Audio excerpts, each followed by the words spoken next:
डेरा गाजी खान में उम्मीदवार ने बैलेट पेपर की तस्वीर सोशल मीडिया पर जारी कर दी। इलेक्शन कमीशन ने मामले का नोटिस ले लिया है।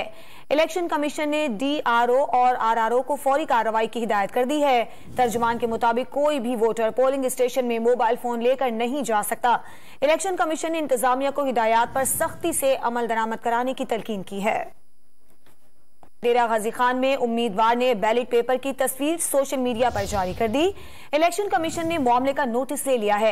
इलेक्शन कमीशन ने डीआरओ और आरआरओ को फौरी कार्रवाई की हिदायत कर दी है। तर्जुमान के मुताबिक कोई भी वोटर पोलिंग स्टेशन में मोबाइल फोन लेकर नहीं जा सकता।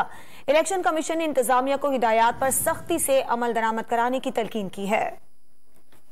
डेरा गाजी खान में उम्मीदवार ने बैलेट पेपर की तस्वीर सोशल मीडिया पर जारी कर दी। इलेक्शन कमीशन ने मामले का नोटिस ले लिया है। इलेक्शन कमीशन ने डीआरओ और आरआरओ को फौरी कार्रवाई की हिदायत कर दी है।